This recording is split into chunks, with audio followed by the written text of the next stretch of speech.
Today I'm talking about the second thing that I will be doing for Lent this year, which I'm kind of excited about, kind of not super excited about.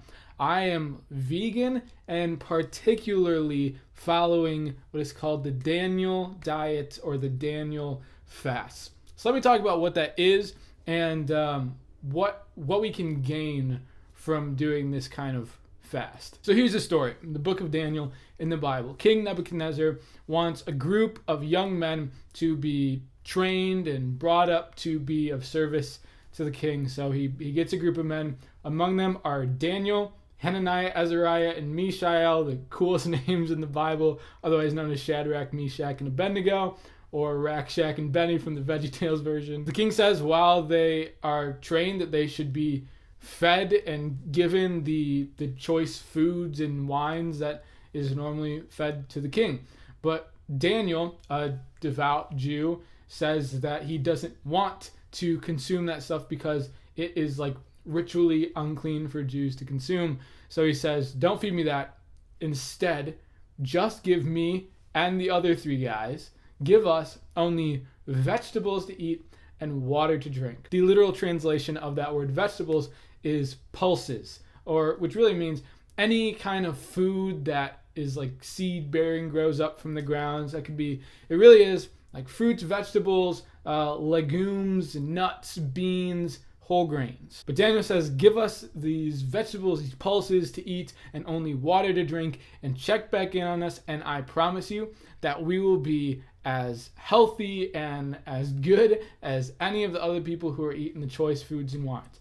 They come back, check on him and the boys 10 days later, and they are the healthiest and the best shape intellectually, physically, of any of the king's servant trainees. There's another point in the book of Daniel where this same kind of fast idea happens for a stretch of 21 days, but it also says that they've extended this to a greater period of time beyond the initial 10 days. But nonetheless, the idea of the Daniel diet or the Daniel fast, which would be consuming only pulses, those foods that were mentioned, and drinking only water. Now, what I want to talk about in this video is how might that actually benefit us, because I will be doing this over the next 40 days during Lent, but why? What might I get from it? And what I think maybe the most important thing that this kind of diet structure or this fasting protocol teaches is it teaches us something about food and the actual use and need for food. That food is first and foremost for nourishment, for consuming to be healthy and to be energized. And we can very easily fall into the trap of simply seeing food as a way for us to achieve some kind of pleasure through gluttony or through kind of a particularity of which foods that we consume. And we can become so food focused, particularly with people who struggle with like eating disorders, which is something that I have absolutely struggled with in the past, where food can become something that we focus a lot on. And there's this great quote from St. Maximus the Confessor that goes something along the lines of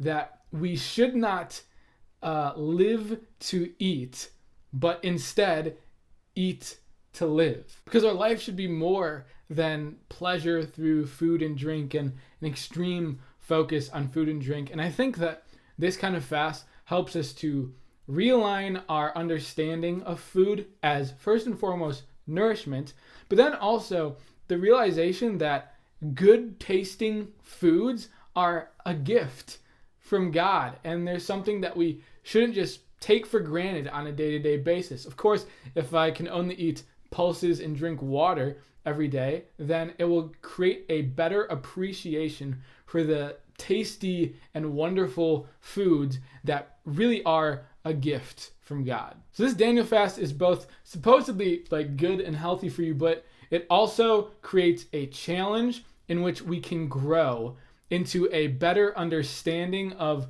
the gift of food and the way that food is meant to be used, first and foremost as nourishment, and secondly understood as a gift from God, which helps us to put food back in the framework of God in our lives and how God can be the center of our lives from which all these good things come.